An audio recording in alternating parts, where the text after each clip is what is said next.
All right, well, here we go, eighth grade. Here we have approximate the number to the nearest integer and the nearest tenth. Okay, so integer is kind of like whole number, but it could be a negative number. The tenth, we're going to round it to the nearest tenths place. So our first one here is the square root of 8. So we're going to come over here to remind ourselves how to use square root. We're going to press 8, and we're going to press our square root button right here. And that says 2.828. So when I'm going to round to the nearest integer, that 8 right after the decimal in the tens place is going to tell me to round up to make that to a 3. So part A here, and let me actually get the marker cap off. Part A here would then be 3. But it also tells me to round it to the nearest tenth. So the 8 is in the tenths place, the 2 is in the hundredths place. The 2 here is going to tell me what to do with the 8. The 2 tells me to round down. Now remember, rounding down does not mean make it a 7. Rounding down means keep it an 8. So part B for this one would be 2.8. 2.8. We want to remember those rules for rounding. 4 and less means we round down. 5 and higher means we round up. The negative square root of 24. All right, so here we go. Let's go ahead, punch in 24. Let's press the square root button, and we're at 4.898979486. Well, the 8 there is going to tell me to round up, because 5 and higher we round up for the whole number 4. So that's going to be a 5. But remember, we're looking for the negative square root. Okay, so we got to think about that. Okay, when we're thinking about the negative square root, we're thinking about it the opposite way. Okay, so let's see if I can enter that in a little bit differently. Let me try something here. Let's think here.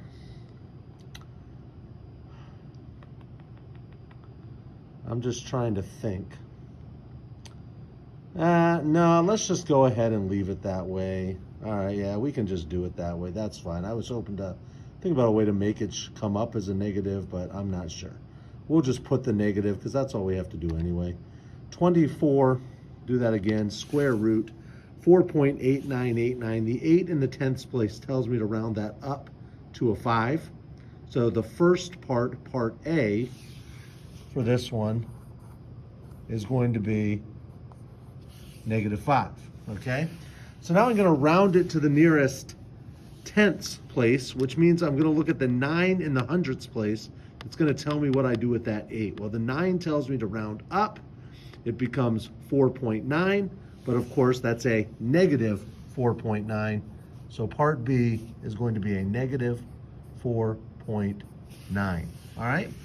Let's go to this one here. Let's go to the square root of 20. All right, so here we go. We're going to clear it. We're going to enter 20.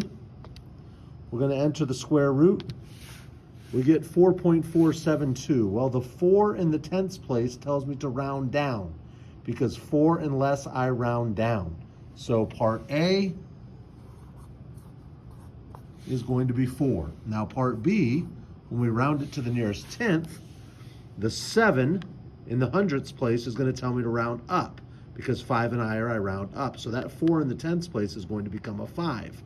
Part B is going to be 4.5. And that's going to be my final answer there. All right, the negative square root of 13. All right, so here we go. We're going to come back here. We're going to go 13. We're going to go square root. 3.6055. Well, the 6 in the tenths place is going to tell me to round up. So the 3 is going to become a 4. So that tells me, since we're dealing with a negative square root, that part A is going to be a negative 4. Now, part B, if I'm going to round it to the nearest tenths place, the 0 in the hundredths place tells me what to do with the 6 in the tenths place. The 0 tells me to round down and keep the 6 a 6.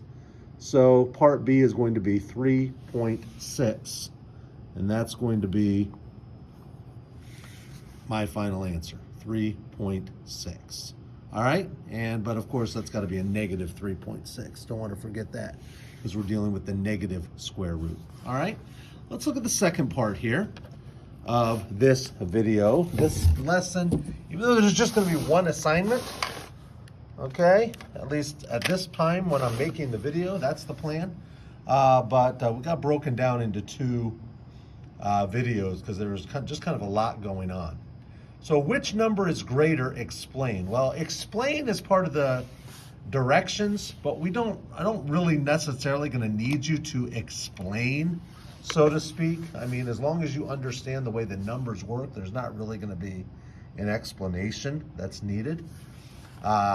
We can talk about things being to the right of the number line or certain numbers in certain places or whatever.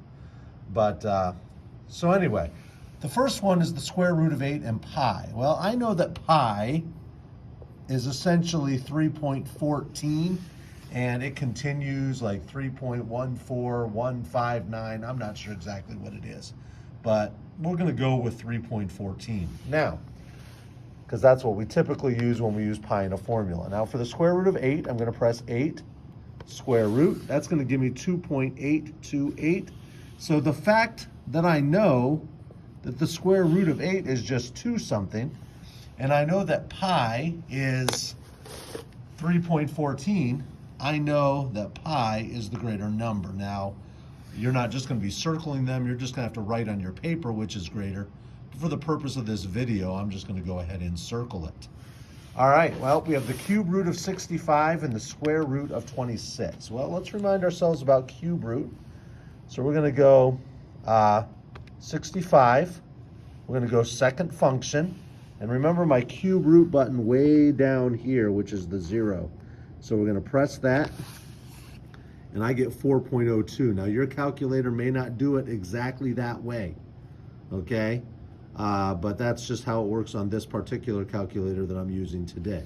So we have 4.020725759. Let's just go with 4.02 for the cube root of 65, and then we want the square root of 26.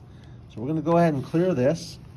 We're going to press 26. We're going to go square root, and it's 5.09. Well, the fact that this is a 5, okay, something, that tells me without question that the square root of 26 is greater than the cube root of 65.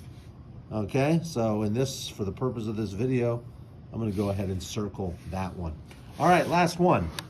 The negative square root of 2 and the negative cube root of 10. So we come down here, let's clear our calculator. Let's go 2 square root, and we get 1.4142, but of course that's a negative. So we're going to go negative 1.41. Let's just go with that, negative 1.41. Then we have the negative cube root of 10. So we're going to clear our calculator there.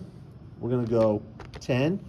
We're going to go second function again. We're going to come down here to our 0 cube root, and it's going to say that it's 2.15.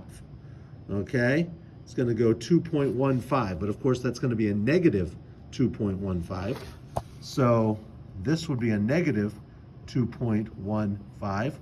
Remember the rules of negative numbers.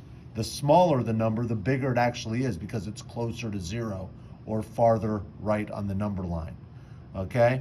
So it's important that you understand that. That would kind of be your explanation. I'm not going to require you to write explanations, but you've got to be able to think about that to be able to get the right answer. So technically, the negative square root of negative 2 is a larger number than the negative cube root of 10 because these are smaller. 1.41 is kind of smaller when we think about it in positive than 2.15, closer to 0 on the number line. All right, we'll talk to you later, grade 8. Bye.